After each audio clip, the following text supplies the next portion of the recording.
Move it up, down, left, right, oh, switch it up like Nintendo. Η ηλέκτρα μας μαγειρεύει.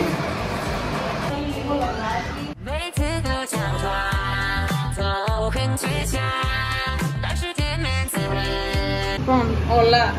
Εγώ λέω ναι. Και εγώ έτσι λέω. Θα τα σπάσω.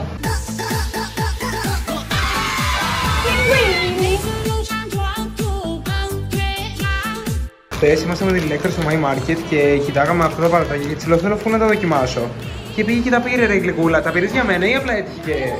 Έλα ρε γλυκούλα.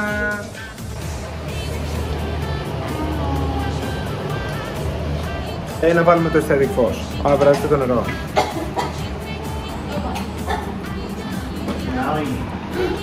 Σακιπούσι, es bueno. Send me espresso.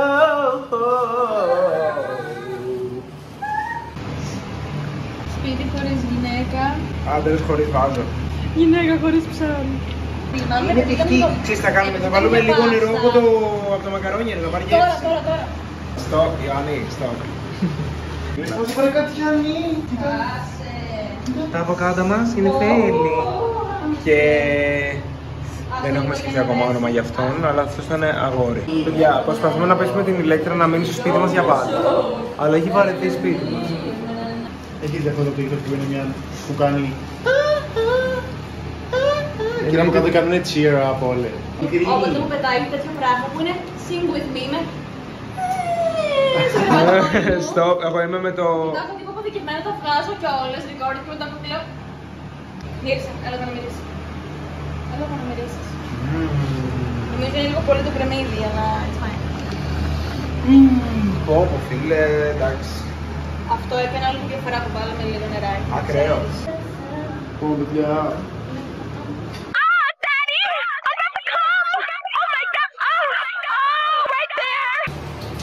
Νιώμα. Απλά θέλουν ώρα γενικά. Πόση ώρα τα έχουμε? 8 η ώρα λέει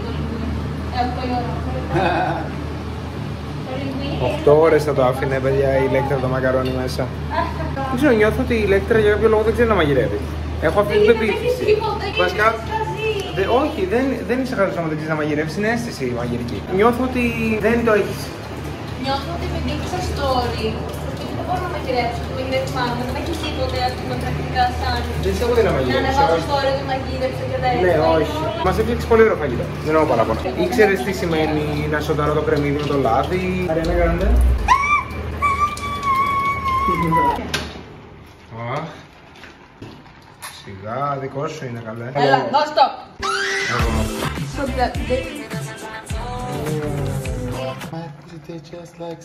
Να μη παπί. Νιώθω ότι είναι το αγαπημένο σου φαγητό. Είναι το αγαπημένο φαγητό. Πρέπει να με κρατάω γιατί έχω τάση για πολιτικές.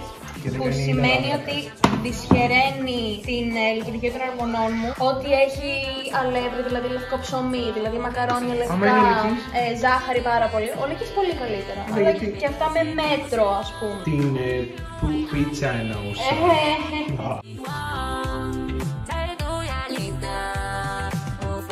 Σακιπούσι, es bueno. Συνεδρία σου Ιωάννη, που δεν είναι το...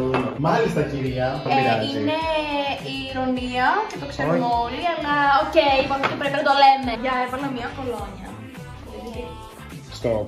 Η οποία μου μυρίζει, μυρίζω στον εαυτό μου και δεν έχω ξαλάσει. Και εγώ μια φορά ξέρετε τι είχα πάθει. Η αδερφή μου έβγαζε μια κολόνια, τον είχαμε πάρει το σκυλί, ξέρω εγώ, και ήταν στο σπίτι μωρό. Όταν κατουράγει το σκυλί, μυρίζει αυτή η κολόνια της αδερφής μου, γιατί τη φορούσε πολύ εκείνη την περίοδο. Καπάκι. Όχι αγαπητή. Δεν πειράζει.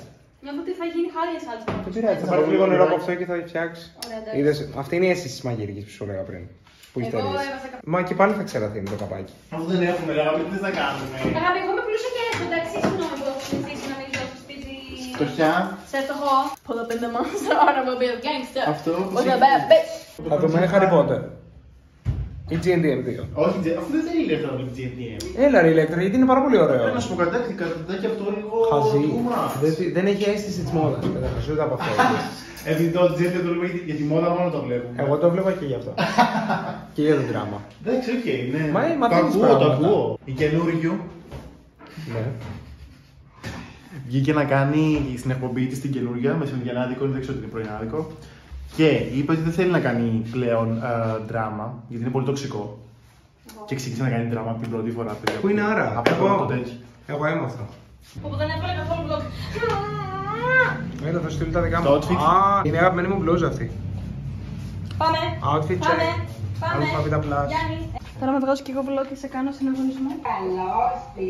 Καλημέρα Ελενίτσα. Καλημέρα Ελενίτσα. Πάντα με τις φλάκες του Ελενίτσα. Ναι, αυτό το έχω. Ο ένας στο κεφάλι του άλλου. Σούπα καλημέρες που είναι. Εγώ και πήγα στο Σε πειράζει? Παιδιά, εγώ φεύγω. Δεν ξέρω αν περίμενες να είμαι με την πλευρά σου.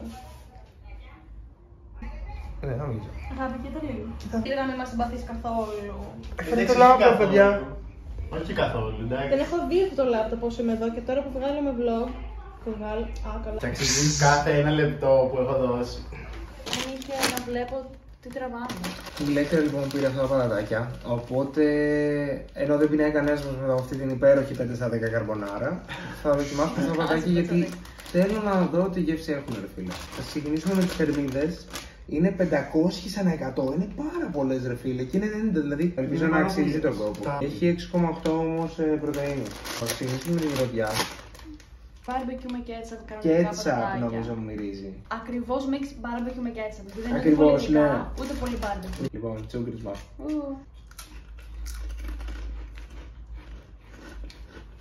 Κάιγα. Για γεύση είναι καυτερή. Είναι καυτερό. Είναι πικάντικο.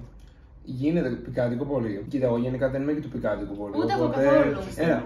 Γιατί πήγε να με κάνει κάτι. Η γλώσσα μου. Σε ένα σημείο. Στο λαιμό. Άμα καταπιείς. Το νιώθω. Το νιώθω στο λαιμό Σου μου. πικρίζει όμως πίσω, δεν είναι ωραίο και ξέρεις τι σε κάνει μετά επειδή σε ενοχλεί αυτό θα σε φας κι άλλο. Όχι, νομίζω ότι εμένα δεν μου αρέσει το να με καίει. Δηλαδή, άλλοι που τους αρέσει το πικάντικο. Ξέρεις τι, εμένα με εθίζει. Δεν είναι ότι με εθίζει αυτό. Εμένα τώρα με εθίζει, θέλω να το φάω όλα. Ξέρετε που βασίζεται αυτό το πράγμα? Είναι πολύ εθιστικό. Που βασίζεται. Είναι όντως εθιστικό. Όχι, εμένα Γιάννη. δεν το νιώθω τώρα. Είναι καυτερό. Για ποιο λόγο? Εγώ με different γενικά γι' αυτό. Άκου λίγο, άκου Είσαι λίγο. διαφορετική. Αμερικάνα. Ο εγκέφαλος σου πιστεύει ότι είσαι στο σημείο να πεθάνεις γιατί είναι καυτερό. Αλλά σου αρέσει που δεν πεθαίνεις και θες κι άλλο.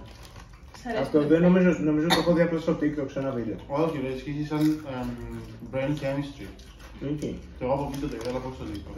Νομίζω ότι θα μου έκανε να φάω μια ολόκληρη. Και είναι πολύ, όχι ολόκληρη σακούλα με τίποτα φίλοι και είναι πολύ. Άτομα που ξέρω που τρώνε full καυτερά θα τους άρεσε full αυτό. Στο λαιμό είναι δύσκολο. Αυτά με σως, Μαγιονέζα. τύπου. Αυτά με ένα τζατζίκι. Η μία, πώς το λένε, ραντς αμερικάνικη που είναι δροσιστική. Ναι. Δηλαδή έχουν βάσει γιαούρτι. Και είναι η ράντς. Αυτή που είχαμε φάει είναι French onion dip. γιατί από το μάτς. Δεν πειράζει το σωστό μα όσο τα καταπίνω. Όλο με αυτό το νοστιμότατο γάλα. Τέλειο το γάλα. Το γάλα τι γεύση έχει τώρα. Ρε, Το δεν γάλα τρώει είναι δεν πίνει χυμός κανείς από άλλο. βυζιά γιολάρας. Sounds. Το λατρεύω. Μ' αρέσει. Βοηθάει το στο γάλα στο Ναι. άμα καίγεσαι. Ναι, έτσι λένε. Το νερό σε καίει παραπάνω, ρε. Ναι, έτσι λένε. Έτσι Το λέει. γάλα δεν είναι απλά χυμός από βυζιά γελάδας, είναι χυμός από βυζί που τη σκένε την κοιλιά για να βγάλουν παραπάνω γάλα για την παραγωγή. Είναι σαν όντως. Έχω δει πολλά vegan videos.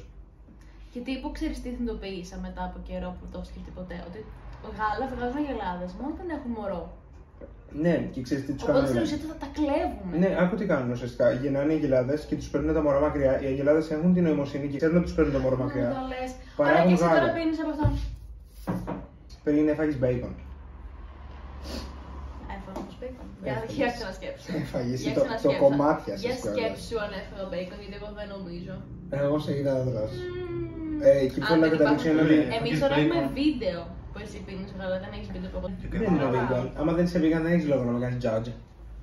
Όπως και εγώ γνωρίζω ότι συμβαίνει, αλλά εξακολουθώ να το κάνω, αλλά δεν Ωραία, κάνω και αν εγώ judge. συμφωνώ με το να σκοτώνουμε ως χάρη, απλά όχι με το να παίρνουμε το γάλα. Να σου πω κάτι, ιδανικά θα έπρεπε οι κότες να παράγουν ένα αυγό την ημέρα, οι αγελάδες να βγάζουν όσο γάλα είναι να παράξουν και να τελειώνει και η υπόθεση. Απλά ο κόσμος, επειδή είναι υπερκαταναλωτικός και επειδή έχουμε αυξηθεί πάρα πολύ και επειδή τα θέλουμε όλα τώρα, εδώ και τώρα και στην εντέλεια και να υπάρχουν full εταιρείες με πάρα πολλά γάλατα, ας πούμε, και πάρα πολλά αυγά και πάρα πολύ κρέας και πάρα πολύ όλο αυτό, υπερκατανάλωση όλων αυτών των ειδών. Είναι λογικό να συμβαίνει και είναι κάτι το οποίο θα πρέπει να σταματήσει. Γιατί θα πρέπει γενικότερα στη διατροφή μας να προσπαθούμε να τα περιορίζουμε αυτά. Θα μπορούσαμε ωστόσο να έχουμε έναν τρόπο ζωής με τον οποίο.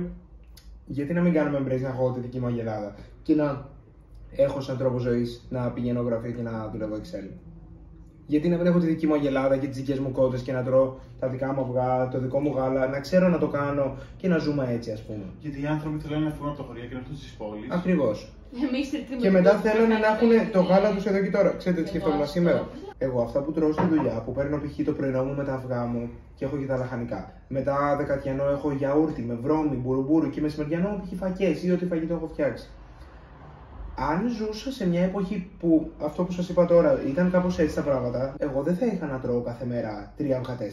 Και τι θα γινόταν όμως? Δεν θα είχα το σώμα που έχω τώρα, γιατί δεν θα είχα την τροφή που έχω να φάω τώρα. Αλλά δεν θα την είχαν ούτε οι υπόλοιποι αν ζούσαμε έτσι. Οπότε δεν θα υπήρχε το στάνταρ στο να θέλω να είμαι έτσι. Και θα έχεις και παραπανομίες βέβαια από τις δουλειές που θα κάναμε. Έλα ρε, εντάξει, μια χαρά είμαι. Ενώ από τις δουλειές που θα κάναμε. Άμα ήταν οι δουλειές Ισχύει, θα τρώγα και λίγο λιγότερο, οπότε θα έκανα και λίγο θερμιτικό έλλειμμα. Για τις αγελάδες, όντως φίλε, είναι πολύ βασανιστικό ο τρόπος που βγαίνει το γάλα. Είναι τύπου too much. Γιατί οι αγελάδες σκέψου έχουν την νοημοσύνη να αναπτύξουν σχέσεις μεταξύ τους. Δηλαδή οι αγελάδες όταν είναι σε μια ομάδα, π.χ. 10 αγελάδες. Queens, γιατί εμείς τι κλάνουμε, ρε φίλε. Κλάνουνε κάτι. Διοξείδιο του άνθρακα δεν κλάνουν. Μεθάνιο. Και είναι από τις top πηγές μόλυνσης στο αέρα το μεθάνιο από τις αγελάδες. Έχουν φτάσει σε τόσο. Και έχουμε τόσες αγελάδες, ναι. Κρέατος και γάλα και όλα αυτά. Που ένας χαζός θα σου λέγει τώρα ότι καλά κάνουν και τις σκοτώνουν για να μην κλάνουν, ας πούμε. Να τα κλάνουν μέχρι να βγάλουν το. Ωραία, για να κλάνουν, ήδη φίλοι γίνεται. Πιστεύω ότι η σχέση μου με την Ηλέκτρα τώρα που είμαστε λίγο πιο κοντά, ακουμπάμε τα σώματά μας, πίνουμε από το ίδιο ποτήρι νερό, βουρτσίζουμε τα δόντια μας στον ίδιο καθρέφτη κάθε πρωί. Είναι κάπως ρε φίλε, έχει δημιουργηθεί ένα connection, ένα ξαφνικά σκεφτόμαστε τα ίδια. Έχουν τους ίδιους προβληματισμούς.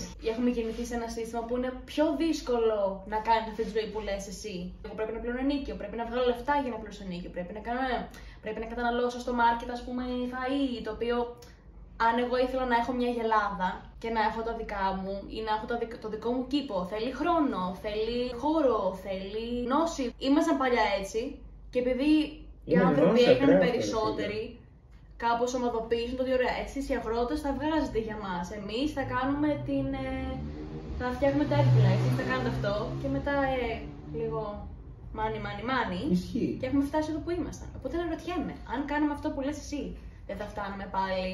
Πάλι, ναι. Μέσα από ένα κύκλο σε αυτό. Ναι, γιατί πάντα ο άνθρωπος ήθελε το κάτι παραπάνω και όταν συνειδητοποιήσει ο άνθρωπος ότι μπορεί και να μην δουλεύει, έβρισκε τρόπους στο να μην δουλεύει. Άρα αυτοί που θέλαν το παραπάνω θέλανε και να μην δουλεύουν, αλλά να δουλεύουν κάποιοι άλλοι. Και κάπως έτσι ξεκίνησε, θα ξαναγίνει. Ο άνθρωπος πάντα θέλει, νομίζω. Νομίζω τώρα ναι, το έχουν παρακάνει. Όχι, γίνει exploit. Πλέον όλοι θέλουν να γίνουν όλο και πιο πλούσιοι τώρα, σήμερα. Το βλέπω από τις δουλειές που κάνω, που εξυπηρετούμε πελάτες που έχουν εταιρείες οι οποίες μονίμως κοιτάνε τζίρους και μονίμως σε κάθε σεζόν θέλουν να βγάζουν και άλλα εκατομμύρια. Πραγματικά εγώ. Κι άλλα. Πρώτη φορά πολίτρια που ήμουν σε H&M και ήταν full ο τζίρος. Ένα τέτοιο. Για τα H&M που ας πούμε τι ανάγκη έχεις εσύ από τόσο τζίρο που και αυτό έχει αυξήσει τις ανάγκες του για τα έξοδα που έχει.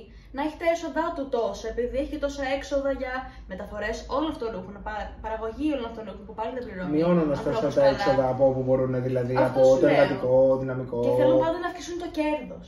Ναι, χωρίς να πάντα, είναι μια σταθερά. Ναι.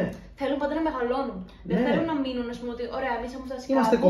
Είμαστε κομπλέ. Είμαστε η έκτη. Όχι, γιατί υπάρχει ανταγωνισμός, υπάρχουν και άλλες εταιρείες μετά. Θέλω την πρώτη. Ναι. Οπότε θέλω παραπάνω κέρδος, που σημαίνει να δίνω βασικό μισθό. Που τώρα ο ρουχισμός σαν industry και αυτή η παραγωγή είναι από τα top κερδοφόρα. Και δίνεις το βασικότερο μισθό σε πολιτές, τους οποίους ζητάνε να κάνουν 1500 τύρο, παιδιά, 1500 και να κυνηγάνε άλλους ανθρώπους, οι οποίοι συνήθως έχουν τον ίδιο μισθό με σένα και απλά θέλουν ένα ρούχο, εσύ να πας να τους πωλήσεις κάτι που δεν έχουν ανάγκη. Για να βγάλει το βασικό μισθό. Σκέψου και πόσο κάτω χαμηλά είναι ο πολιτής, ας πούμε, π.χ. σε όλη αυτή τη βαθμίδα της επιχείρησης που το αφεντικό κανονίζει τις τιμές, το αφεντικό κανονίζει το πώς θα είναι το μαγαζί, το αφεντικό τα κανονίζει όλα. Όλα τα παράπονα των πελατών. Δεν πάνε απευθείας στο αφεντικό που αυτός θα πρέπει να απολογηθεί. Γιατί το αφεντικό σου λέει: εγώ σου βάζω εδώ αυτή την μπλούζα. Πούλα τη. Τι μπλούζα είναι αυτή, χάλια, γιατί έχετε αυτές τις μπλούζες. Εσύ πρέπει να τα ακούσεις. Και μετά τι θα σου πει ο άλλος, που δεν έχει λόγο σε όλο αυτό. Και θα σου πει: να, αλλά και εγώ κάπου πρέπει να τα πω. Και το αφεντικό τα βγάζει εις βάρος σου, εσύ τρως όλο το σκατό, στην τα κουβαλήματα. Δεν ακούει παράπονα. Τσιλάρει και παίρνει και όλο το κέρδος. Αυτό σκεφτόμουν επίσης Relector, δηλαδή πραγματικά τι κουβέντα είχαμε για τα ενίκια της προάλλης, πώς ψάχνεις σπίτι να μείνεις. Ότι π.χ. χίλιες φορές να το νοικιάσεις ένα αλφα ποσό το οποίο και θα το παίρνεις και είναι ok, δεν είναι υπερβολικό, είναι μια χαρά για ενίκιο και είναι και κοντά στις τιμές της αγοράς, παρά να ζητάς από τον άλλο παραπάνω. Γιατί αυτά τα 150 ευρώ, 100 ευρώ παραπάνω, τι θα σου δώσουν, δεν σου φτάνουν ήδη τα άλλα, είναι ήδη αρκετά αυτά. Δηλαδή, κατάλαβες, δηλαδή θέλω και λίγο οι άνθρωποι θα ήταν καλό να είμαστε και κάπως σε φάση ότι έχω μια επιχείρηση, είμαι εκατομμυριούχος, έχω μετόχους μέσα, είμαι πες στην H&M παράδειγμα. Δεν μου φτάνουν αυτά. Πρέπει να μάθω γιατί πρέπει να έχω παραπάνω. Πότε φτάνει. Ξέρεις πότε φτάνει, όταν θα κάνει. Όταν παίζουν δεν φτάνει, ρε μαλάκα. Δεν φτάνει, όχι σε ποιο νούμερο. Γιατί έχουν ανταγωνισμό μεταξύ τους, με όλους τους πλούσιους, ποιος θα είναι ο πιο πλούσιος. Μεταξύ τους, ναι. Ο Elon Musk. Εις βάρος μας. Να σας πω κάτι. Έχουν σαν δικαιολογία το innovation. Και ότι πρέπει να συνεχίσουμε να εξελισσόμαστε. Ναι, αλλά εμείς δεν βιώνουμε την εξέλιξη. Αυτό είναι το θέμα. Τη βιώνουμε και καλά. Αλλά πώς τη βιώνουμε το όταν. Innovation για το κέρδος. Δεν είναι το innovation για να γίνουμε καλύτεροι σαν άνθρωποι. Εμείς το ίδιο πράγμα. Ούτε για να γίνει πιο εύκολη η ζωή μας. Ρε φίλοι, συγγνώμη, σκοπός δεν ήταν. Να εξελίσσονται όλα συνέχεια. Η τεχνολογία σκοπός ήταν να εξελιχθεί έτσι ώστε να μπορούμε κάποιοι άνθρωποι να μην δουλεύουμε και να μπορέσουμε να ζούμε. Όχι να δουλεύουμε περισσότερο και να αγοράσουμε πιο ακριβά πράγματα. Να αγοράσουμε ακριβώς. 6 μέρες τη βδομάδα. Και να χαίρονται την εξέλιξη της τεχνολογίας μόνο αυτοί που έχουν πολλά χρήματα. Γιατί ο σκοπός ήταν και όλη αυτή την εξέλιξη τεχνολογική που υποτίθεται θα ήταν μόνο υπέρ μας, που μόνο υπέρ μας δεν είναι σε αυτό το σημείο, να μπορούμε να τη χαρούμε κιόλας. Εγώ από μικρός ήθελα να πάω στο διάστημα, ωραία. Δεν θα πάω ποτέ στο διάστημα, δεν θα έχω ποτέ τα λεφτά να αγγίξω αυτό το διαστημόπλαιο το οποίο θα πάει, ας πούμε, ξέρω, στο διάστημα. Γιατί πολύ απλά δεν θα είναι ποτέ προσβάσιμο για έναν άνθρωπο με τη δική μου οικονομική δυνατότητα. Γιατί όμως αυτό να είναι έτσι, παράδειγμα. Δικό μου τώρα παράπονο έτσι, απλά και να το εκφράσω. Γιατί είναι φίλοι ισχύει. Εξελίσσεται η τεχνολογία, θα πρέπει να μειώνεται το κόστος. Και θα έπρεπε όταν οι θέσεις εργασίας μειώνονται εξαιτίας της τεχνολογίας, δηλαδή ας πούμε τα ταμεία τα οποία πλέον θα είναι πιο. Δεν θα έχει πολιτές εξωγοταμίες, θα είναι μόνα του. Γιατί όμως αυτό να είναι εις βάρος του ανθρώπου και να μην είναι υπέρ μας? Δηλαδή ότι θα βάλουμε τεχνολογία να δουλεύει για εμάς και εμείς θα ζούμε. Όχι, γιατί σου λέει. Εγώ την έχω αγοράσει την τεχνολογία, ο Τζεφ Μπέζος με την έχει φτιάξει και την έχει αγοράσει, γιατί να τη δώσει για όλους, είναι δική του. Άρα, αν τη θέλεις και εσύ, θα πρέπει να δουλέψεις γι' αυτό. Και κάπως τα λεφτά που κερδίζει από τις μηχανές πλέον δεν τα μοιράζει σε μισθούς σε άλλους, απλά τα παίρνει για κέρδος. Γιατί για κέρδος και οι μηχανές δεν θα ζητήσουν ποτέ λεφτά. Απλά θα δώσει πολλά λεφτά στην αρχή για να πάρει τις μηχανές και μετά απλά αυτές οι μηχανές θα παράγουν. Αυτό είναι τρέλα. Επικοδομητική συζήτηση. Σήμερα στο επεισόδιο του καπιταλισμού και φρικάντικο φαγητό. Ο κόσμος μπορεί να είναι επίπεδος και ας μην έχεις πολλούς στον κύκλο σου. You spin my head right round. When you go down, baby, when you go down. When you go down. Μέχρι που μου το πες τώρα και εγώ έτσι θα το έλεγα. Δεν σκέφτηκα ποτέ ότι είναι. Νομίζω, ξέρω, when you go down, τύπου. When you go down. Ή απλά ήταν κάτι που λέγαμε στα τραγούδια και δεν αλλά μάλλον εννοούσε άλλο πράγμα. Μήπως απλά είναι ότι όταν κάνεις τη χορευτική κίνηση go down. Και απλά είναι αυτό. Ή μήπως έκανε απλά ρήμα με το round. Ναι, και δεν αλλά χρειάζεται. Μάλλον ήταν με την πίπα. Μπορεί, πολύ πιθανό. Τέλος πάντων. Ζούμε σε μια πουτσοκεντρική κοινωνία. Ισχύει αυτό πάρα πολύ. Ισχύει. Όλα για το φαλό γίνονται. Φαλό. Και όσο πιο μεγάλος, όσο πιο δυνατός. Bye.